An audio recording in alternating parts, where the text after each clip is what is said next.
Marcos capítulo 5, e nós vamos ler a partir do versículo 25. É o texto que narra essa história que nós acabamos de assistir. Marcos 5, a partir do versículo 25. Todos encontraram? Amém. Diz assim a palavra do Senhor para nós. Aconteceu que certa mulher, que havia 12 anos, vinha sofrendo de uma hemorragia e muito padecer à mão de vários médicos, tendo gastado tudo o que possuía, sem contudo nada aproveitar, antes pelo contrário indo a pior. Tendo ouvido a fama de Jesus, vindo por trás dele, por entre a multidão, tocou-lhe a veste. Porque dizia: se eu apenas lhe tocar as vestes, ficarei curada. E logo se lhe estancou a hemorragia e sentiu no corpo estar curada do seu flagelo. Jesus, reconhecendo imediatamente que dele saíra poder, virando-se no meio da multidão, perguntou: quem me tocou nas vestes? Responderam-lhe seus discípulos: vês que a multidão te aperta e dizes: quem me tocou? Ele, porém, olhava ao redor para ver quem fizera isto.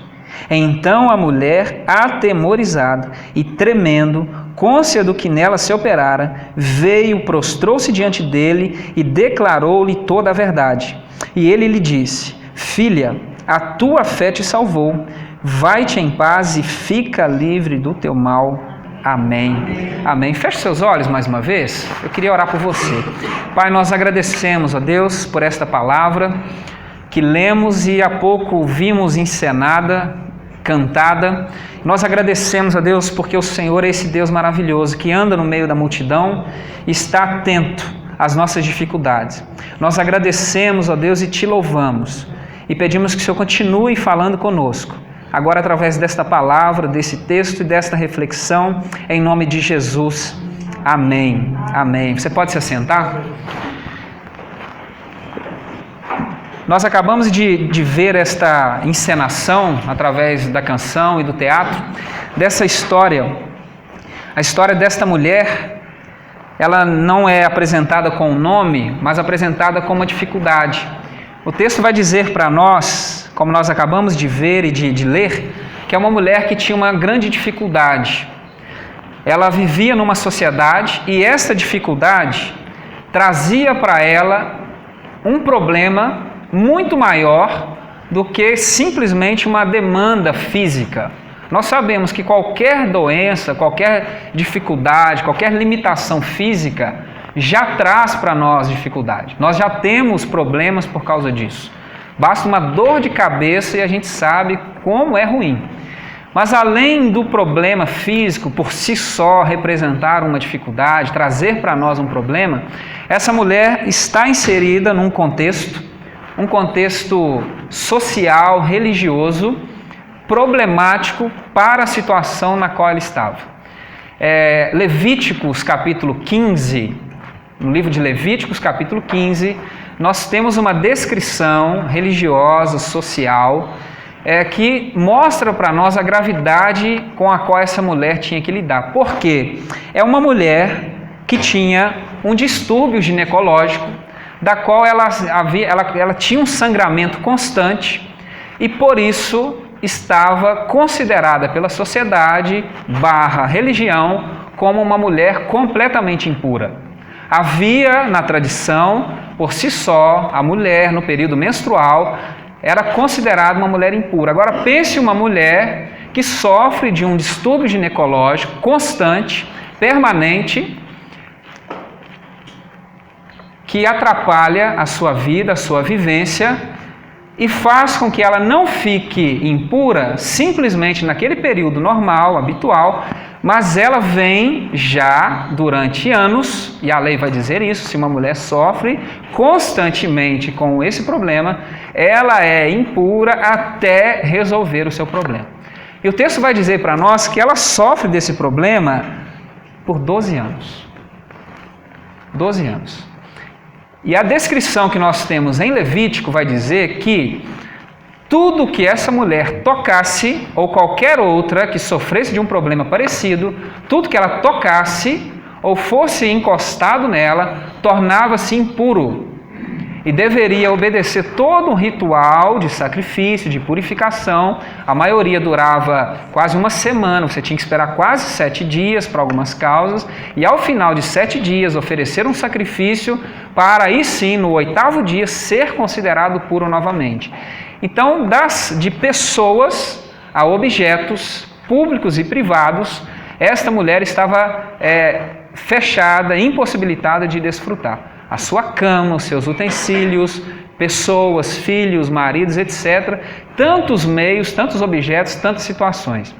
Pense você, durante 12 anos, sofrer de um problema que já traz, nós sabemos disso, já traz dificuldades, limitações físicas e ainda trazer sobre si um peso social e religioso. Lembrando que uma pessoa impura deve ser afastada até mesmo do convívio religioso. Então, até mesmo da vivência da fé, ela estava privada. Essa era uma situação, ou seja, ela estava completamente marginalizada, completamente à deriva da sociedade e pior, agora, após 12 anos de tentativas, 12 anos de ações, de práticas, de busca, ela gastou tudo que tinha e talvez até o que não tinha para tentar resolver a sua situação. Então agora, além de problema físico, exclusão social, religiosa, ela não tem mais recurso financeiro. Então ela está fadada, destinada a uma morte plena, seja de convívio, seja da fé, seja realmente financeira, porque ela vai sendo marginalizada em todos os seus aspectos. 12 anos nessa situação. Esse é um pouco, mais ou menos a situação que essa mulher enfrenta. Mas o texto vai dizer para nós, versículo 27 em diante, há uma mudada, há uma transformação da sua situação, há uma mudança na sorte dessa mulher, e ela vai conseguir, ao final do texto, como nós lemos, ela vai conseguir resolver a sua situação através do encontro que ela tem com Jesus. Ao encontrar-se com Jesus, ela recebe essa cura, ela recebe a transformação, ela consegue resolver o problema. Então, depois de 12 anos de tentativas, médicos, ela deve ter tentado várias alternativas, sofrendo com isso, padecendo. Depois desse período todo, por conta do encontro com Jesus, ela tem a sua situação resolvida, e o texto fecha-se de uma maneira muito bonita, dizendo que a tua fé te salvou, vai-te em paz e fica livre do teu mal. A própria cura que acontece na vida dela, a própria transformação, é de uma maneira tão marcante, tão tremenda, que o texto vai dizer que ela fica atemorizada, tremendo, surpresa daquilo que havia acontecido. Talvez nem ela dimensionou a grandeza do que ela estava vivendo, talvez nem ela imaginou na plenitude como foi, mas o resultado é que, ao tocar em Jesus, ao encontrar-se com Jesus, ela recebe a sua cura, ela recebe a sua transformação, ela tem essa mudança de sorte. Mas eu queria chamar a sua atenção para 2 aspectos da atitude dessa mulher, para você entender o que está acontecendo por trás desse toque, Porque ela cresce, ela está envolvida, ela está dentro de uma mentalidade religiosa que a gente vai entender sobre a dinâmica de honra, desonra, pureza e impureza. O que é isso, pastor? A tradição judaica mais conservadora, e é a que rege esse cenário, vai dizer que se algo impuro tem contato com algo puro, o que é puro torna-se impuro. Por isso a situação dela é de segregação. Ela é uma pessoa impura por conta do sangue, por conta da doença, e há uma associação direta entre doença e pecado. Então, já que ela tem esse problema, há-se uma expectativa de que há alguma coisa errada na vida dela, há um pecado. Então ela, como uma pessoa impura, tudo que ela toca ou tudo que encosta nela torna-se impuro. A dinâmica é: o impuro contamina o puro. Essa é a dinâmica de fé judaica. A impureza prevalece. O impuro sobrepõe o puro. A impureza vence a pureza. Por isso a segregação dela e por isso 12 anos de sofrimento. Mas o texto vai dizer para nós que ela ouve a fama de Jesus. Versículo 27. Ela luta por 12 anos, ela tenta por 12 anos e ela, por 12 anos, tem um fracasso, vai tentando, vai sofrendo. Mas um dia ela ouve a fama de Jesus.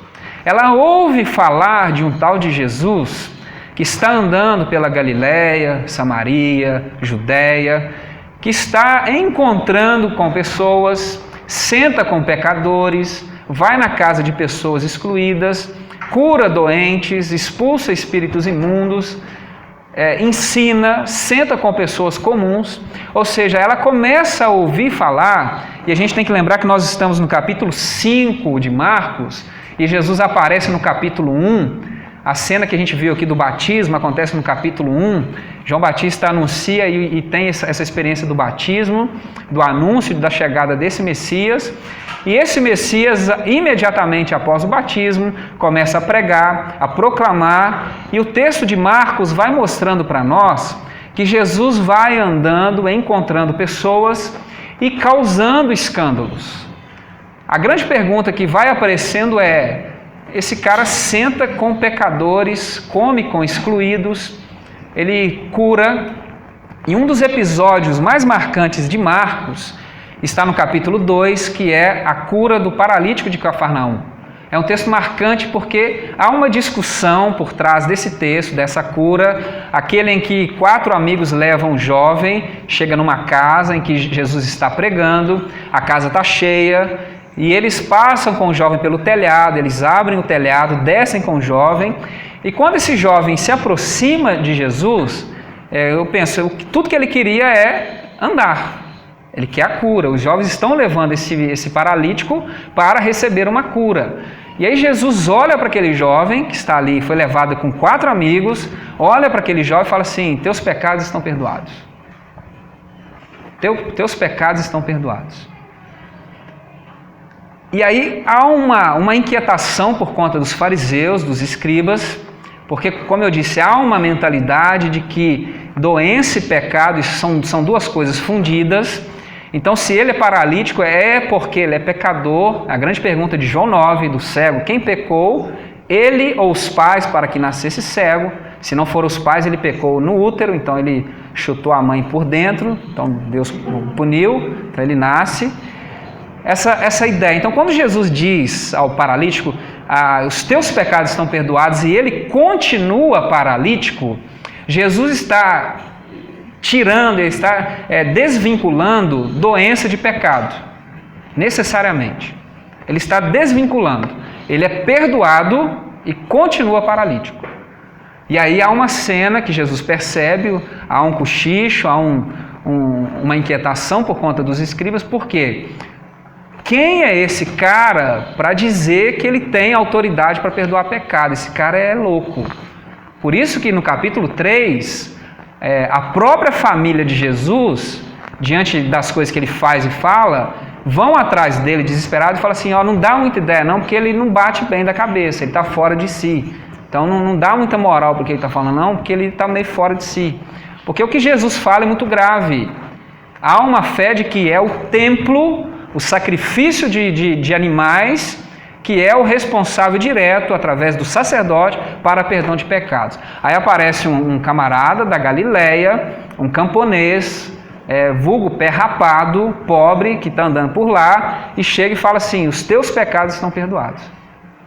E o cara continua paralítico. Percebendo, ele fala o quê? O que é mais fácil dizer? Os teus pecados estão perdoados ou levanta e anda? Por quê? Perdão de pecados é uma coisa abstrata. Quando fala assim, os teus pecados estão perdoados, não sai uma fumaça, né? Não sai uma luz, uma áurea. A gente não vê essas coisas. Agora, se ele fala levanta e anda, a gente vê. É concreto, é visível. Então é muito mais fácil dizer os teus pecados estão perdoados, porque é uma coisa abstrata.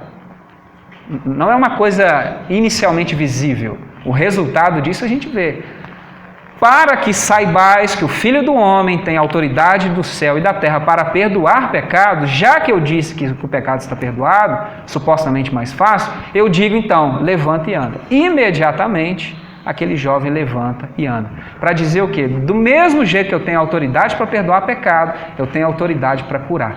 Então essa fama de Jesus, de um Jesus que tem autoridade, uma autoridade dada por Deus, muito mais apenas do que curar enfermidades físicas, porque existiam outros itinerantes, pregadores, alguns outros profetas que praticavam curas. Então, ver um homem que anda, prega e cura não é uma novidade. Agora, dizer teus pecados estão perdoados, aí tem um problema. Aí é blasfêmia. Por isso que fala, esse cara anda com Beelzebu. Esse cara e a família, ele é doido. Porque aí tem problema. Curar, pregar, expulsar um demoninho de vez em quando, até vai. Agora, perdoar pecado. Aí você apelou. E essa fama de um Jesus que tem autoridade do céu e da terra, para não só curar fisicamente, mas para curar espiritualmente e eternamente, a quem tem todo o poder, esta fama vai andando. E é justamente esta fama, talvez ela não tinha ainda tantos detalhes, tantas clarezas, mas aí entra a ironia do texto e a ironia constante que acompanha os evangelhos, porque ela ouviu por um terceiro, sabe-se lá como, onde, quando, de um tal de Jesus e bastou para ela. Bastou. Tanto que ela vai ser chamada de filha e vai dizer, a tua fé te salvou, ou seja, ela tem uma experiência. Agora, os 12 que andam com Jesus, anos, Jesus vai embora, eles ainda não tinham entendido o que significa crer. Ela ouviu falar de um Jesus, e os caras andam com ele e não entendem. Ela ouviu falar a fama de um Jesus, e isso foi suficiente. E ela tem na sua atitude, e é isso que eu queria destacar com você, indícios de que bastou. A semente entrou. A semente entrou. E lembrando que Marcos 4, a parábola das sementes, a parábola dos terrenos, ela foi terra boa. Porque bastou uma pequena semente como um grãozinho de mostarda para tornar-se uma grande árvore. É a grande metáfora do capítulo 4. O reino de Deus parece algo tão pequeno, mas quando ele brota, torna-se a maior de todas as árvores. É a menor semente e torna-se a maior árvore. Ela foi terra boa. Por quê? Ouviu falar a fama de Jesus e ela entendeu duas coisas que talvez a gente não entendeu até hoje. Depois de 2000 anos. A gente fala dos 12 que andaram 3 anos, a gente já tem 2000 anos aí de saldo e tem coisa que a gente não entendeu até hoje. Primeira coisa, nada é impossível para Deus. Aleluia. Ela entendeu isso. Nada é impossível para Deus. Ela entendeu isso. Dizer que nada é impossível para Deus não quer dizer que Deus vai fazer tudo que você quer. São duas coisas diferentes. Ela entendeu isso. Nada é impossível para Deus. A crise de Maria, quando recebe o chamado do céu para ser mãe do Salvador, como vai se dar isso? Maria, fica tranquila, porque existe alguma impossibilidade para Deus? Tá bom. Para Deus, nada é impossível. Ela gasta tudo, ela tem 12 anos de decepção, ela tem 12 anos de frustrações, de tentativas que não deram certo, ela já tem um histórico, mas ao ouvir a fama de Jesus e saber, de uma forma muito simples, ouviu falar a fama de Jesus, é uma forma muito simples, mas deu conta dela entender que para Jesus, que é esse Deus encarnado, não existe impossibilidade. Se as pessoas a quem eu busquei, se onde eu corri atrás, se onde eu fui buscar ajuda não deu conta, não quer dizer que Deus não poderá fazer. Se essas alternativas não deram conta de resolver, não quer dizer que Deus não possa fazer. E isso não traz para mim o sentimento de desistência, porque ela já entendeu que a palavra final na sua vida pode e será dada por Jesus, não pelos recursos. Ela sabe disso. Ela entendeu isso. Para Deus nada é impossível. É a primeira coisa que ela entendeu. Ao ouvir a fama de Jesus, o seu coração entendeu, a sua mente entendeu que ela está lidando com alguém diferente de todos os recursos que ela tinha buscado até agora. Ela entendeu isso. Que não há semelhança nenhuma com essas pessoas que ela buscou. Primeira coisa que ela entende. Segunda coisa importante é que ela entende que para recebermos, para experimentarmos as novidades, as bênçãos, termos experiências reais e concretas com Deus, com Jesus, é necessário que pelo ensino, pela fé, pelo que nós ouvimos, que nós aprendamos como funciona a lógica do céu. E entender que a lógica do céu não é, e geralmente é totalmente contrária, mas não é a mesma lógica da terra. Não é. E ela entendeu isso. Porque ela tem a sua vivência dentro de uma religião que, depois de milênios, não havia entendido.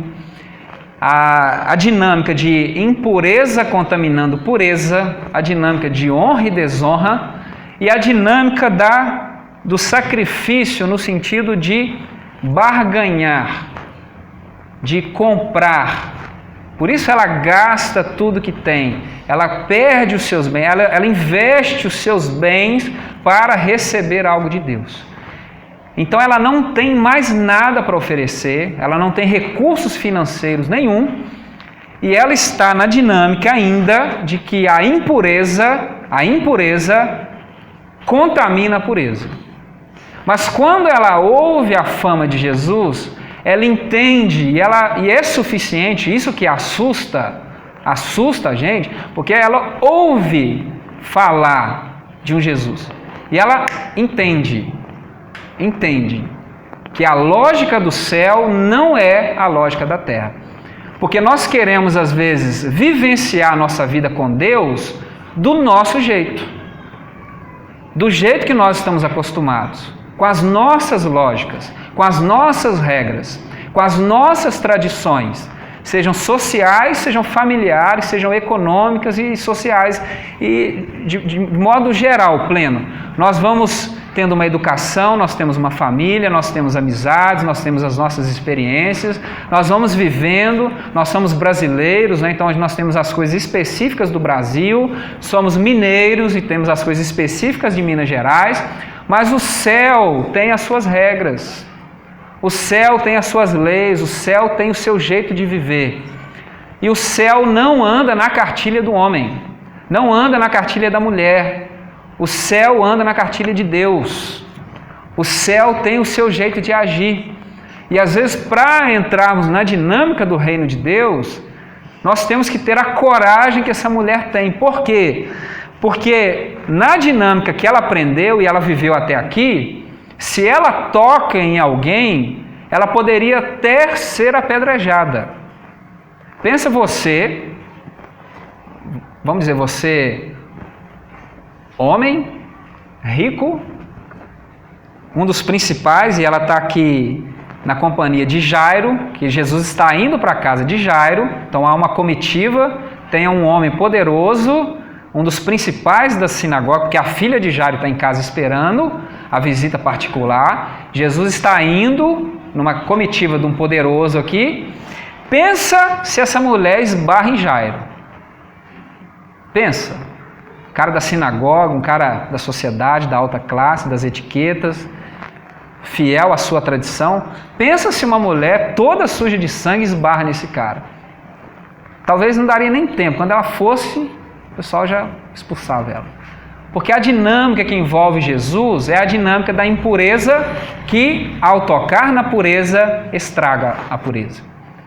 É o que ela cresceu ouvindo. Mas, quando ela ouviu a fama de Jesus, quando a sementinha caiu, ela entendeu uma coisa. Não há impureza que resista à pureza de Jesus. Não há impureza alguma que resista à presença de Jesus. Não há. Não há impureza nenhuma que vença a pureza que emana de Jesus. E Jesus inaugura um pensamento diferente. Ele inaugura um jeito diferente. A lógica que Jesus coloca é que a pureza contamina a impureza. A pureza estraga, entre aspas, a impureza. A pureza, ao tocar na impureza, torna a impureza pura. E se a impureza entra em contato com a pureza, a impureza se torna pura. A lógica é invertida. E ela entendeu isso. Ela entende que o reino de Deus é diferente. Ela é criada nesse jeito de que se eu tocar, eu estrago. E agora ela conhece um homem e fala, não, assim, ele é tão virtuoso, existe algo tão grande nele, que a minha impureza vai ser vencida. Por isso ela diz, se eu apenas tocar, ficarei curado. Ela aprendeu o quê? Se eu tocar, eu estrago, eu contamino, eu torno impuro. Mas ao ouvir a fama de Jesus, veio no coração dela, na mente dela, uma expectativa correta. E quando nós nos relacionamos com Deus, com o ensino correto, do jeito correto, as coisas acontecem. Então, por trás de uma mulher que vai, muito mais do que uma mulher simplesmente crente de que Jesus pode fazer por ela, há uma pessoa já na dinâmica do reino de Deus, com a mente já transformada, ou pelo menos transformando-se para o reino de Deus. E quando ela chega até tocar em Jesus, na verdade ela já está curada. Ela já está curada aqui, ó, na mentalidade. Ela já está curada interiormente. Ela já está transformada pelo Evangelho. Ela já está mudando a sua perspectiva. E é justamente essa cura na qual ela já está desfrutando que dá a ela forças para ir ao encontro de Jesus conforme as lógicas de Jesus. Por isso, ao tocar, ela recebe a pureza, porque ela sabe, se eu tocar, eu serei curada. Há uma mudança de mentalidade, há uma metanoia, que há uma conversão por trás. Não é um simples tocar em Jesus. É um simples crer que ele está ali, uma espécie de balcão distribuindo milagres. E muito sério nos evangelhos é a gente perceber que por trás de todo milagre, de toda intervenção sobrenatural de Jesus, é o espaço para que o ensino do reino de Deus seja manifestado. Então ela já vai ao encontro de Jesus com a principal cura que ela precisava, a cura da sua mentalidade, a cura da sua vida, a cura da sua alma. E por causa desta fé que vem pelo ouvir essa palavra, ouvir essa pregação, por mais simples que seja, por causa disso, ela desfruta da graça de Deus. Da graça de Deus. Aí a gente lembra das falas de apóstolo Paulo. Pela graça sois salvos mediante a fé. Mediante a fé. E não vem de vós, é dom de Deus. Ela entende a dinâmica da graça, mesmo sem ter condições financeiras, mesmo sem ter o que oferecer a Jesus, ela responde com a fé. Ela responde com essa fé. Por isso a fala de Jesus, a tua fé te salvou. Porque a graça de Deus é manifestada, ela entende, ela responde com essa fé e ela vai no caminho manifestado por Jesus. E toca. Por isso essa fala, a tua fé te salvou. E a grande pergunta de Jesus no texto é, e é significativo para nós, pensa, uma multidão, né?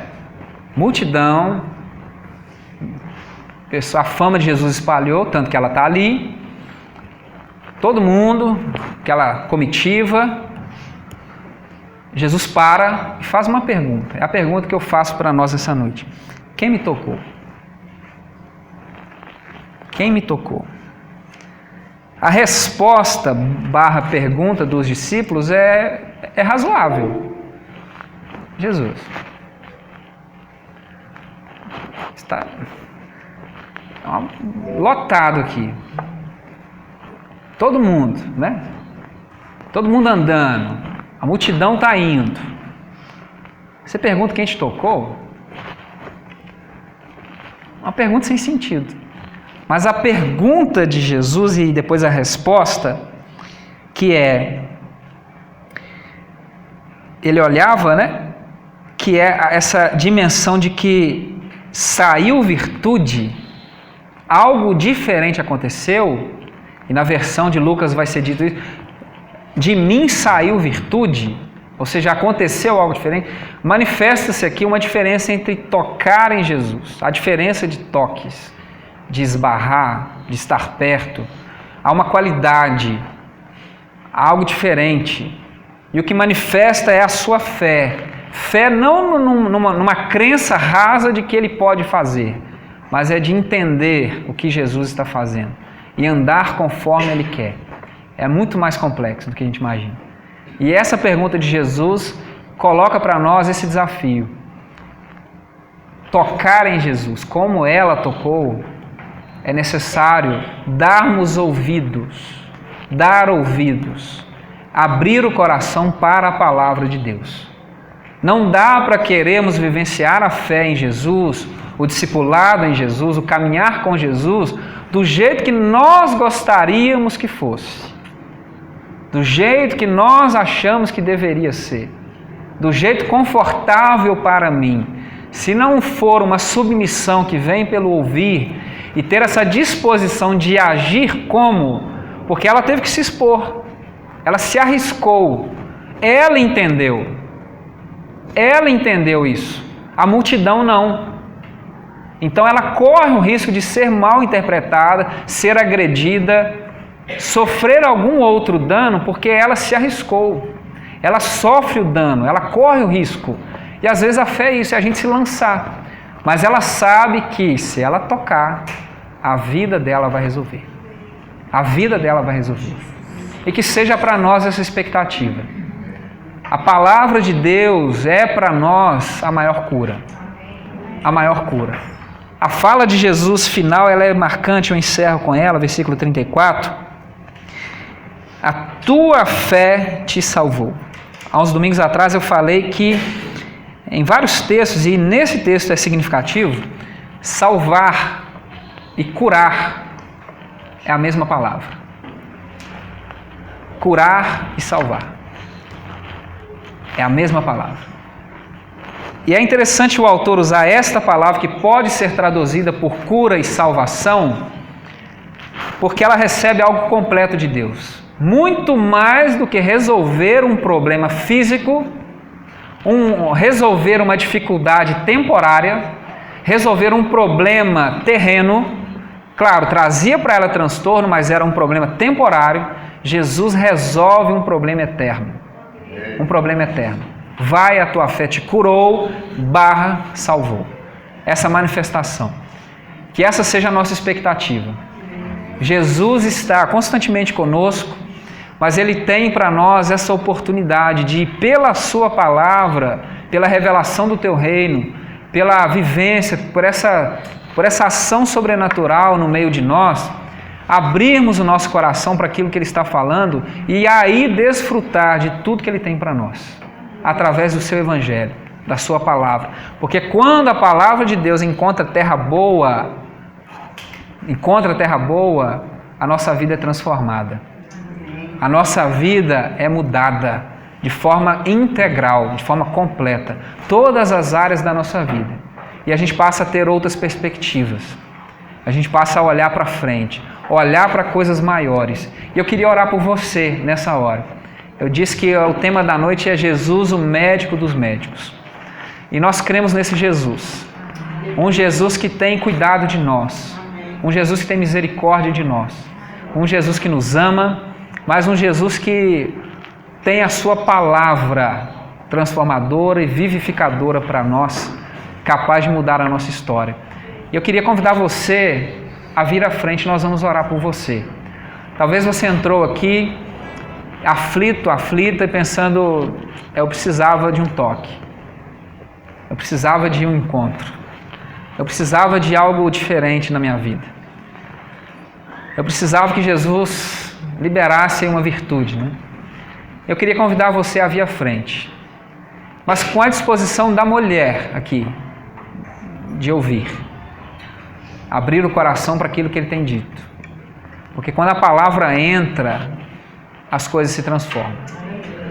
Porque por mais que Jesus faça algo na sua vida aqui, essa noite, essa semana, por mais que ele te dê uma bênção que você precisa urgente, e nós estamos falando de Jesus, médico dos médicos, por mais que ele realize hoje na sua vida, ou em virtude desse culto, uma cura física na sua casa, nós cremos nisso, mas isso não resolve o nosso problema humano. É temporário. Outros problemas virão ao longo do caminho. É necessário uma ação muito maior, uma cura muito maior. Cantamos aqui há pouco, né? Creio que tu és a cura. E essa cura integral. E se essa é a sua expectativa, eu queria convidar você a vir à frente. Se você precisa realmente, você tem orado por isso, eu queria convidar você a vir à frente.